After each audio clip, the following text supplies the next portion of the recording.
Alright. Who opened this?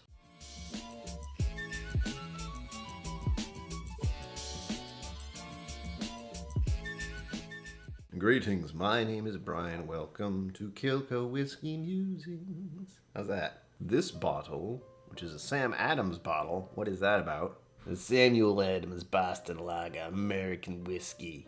What? 43%. And this was donated by Nick, who goes to the same exercise place I do, so thank you, Nick, for this. Now, I know nothing about why this exists other than this little piece of paper that's on here, so I shall read it to you. 5 years in the making of the American Whiskey Collection. 12 brewers, 12 beers, 12 whiskeys, and 80 barrels of spirits. Available seasonally through 2021, so this is a little while ago. And it looks like there were a bunch of different breweries that participated in this shindig of making whiskey, even though what they normally do is brewing. Mass Bay Brewing Company, Spencer's Brewing, Big Elm Brewing, Samuel Adams, Jack's Abbey, Berkshire Brewing Company, Smutty Nose Brewing, Brewery Ommegang, that's what it says, Ommegang, Captain Lawrence Brewing, Long Trail Brewing Company, Chatham Brewing, and Two Roads Brewing. Now, I only recognize two that I am familiar with and have had. There's Two Roads, and there's Samuel Adams. Those are the bigger craft breweries. Either way, looking forward to trying it. Of course,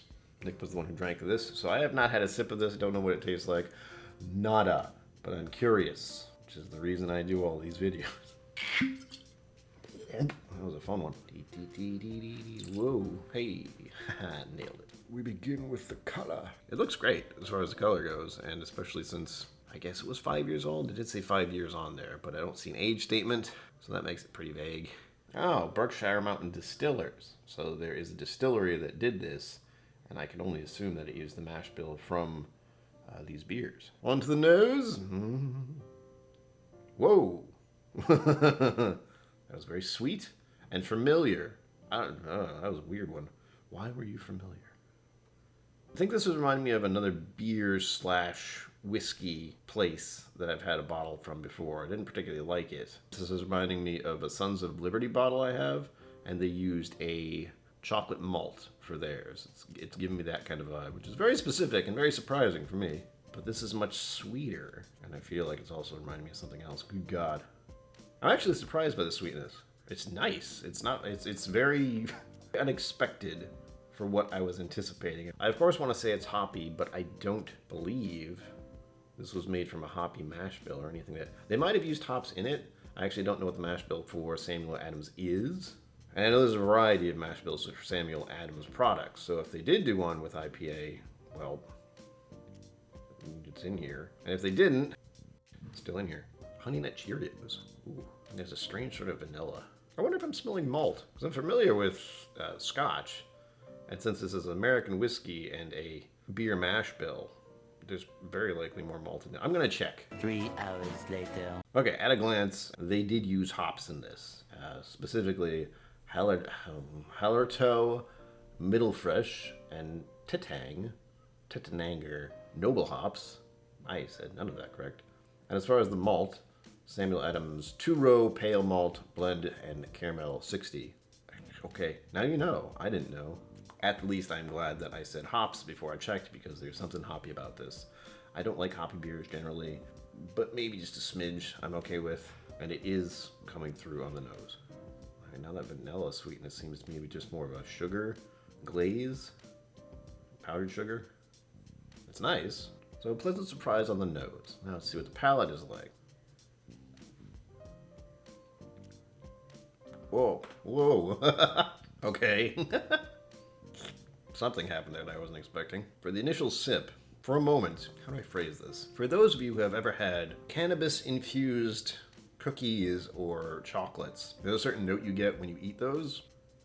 That was on this, and I have a feeling it's because of the hops. Now let's hold it on the palate and see what else happens.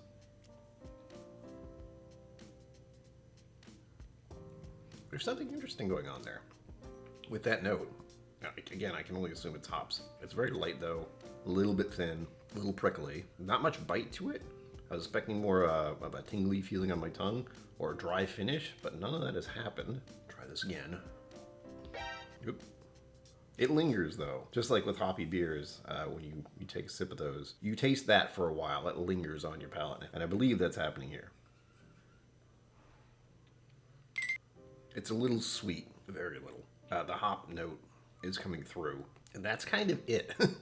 Other than a malt sweetness I'm getting, as if you were having one of those, they're called Whoppers, like the malted candies. It's along that, like the inside of those things always had this weird over sweetness that is coming through in this. Now, for a whiskey I would drink and that I like, no, it is not. I was not expecting that going in, and it isn't, which is what I expected. Did I say that right? However, I do see this being used in cocktails in an interesting manner. That I can see just because of that weird IPA tingle that I get from this.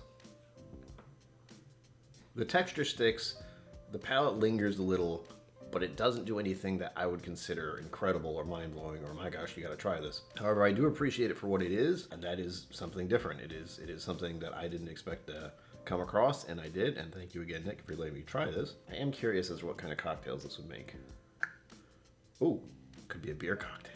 Ooh, I like that idea. Just add a little of this to whatever beer you're drinking, see what happens. Well, there you have it, folks. As always, live long and prosper. Don't forget to be awesome. And I will see you out there. Thank you for joining me on KillCo Whiskey Musings. You can find my social media and Patreon in the links below. Be sure to like, subscribe, and I'll see you next time.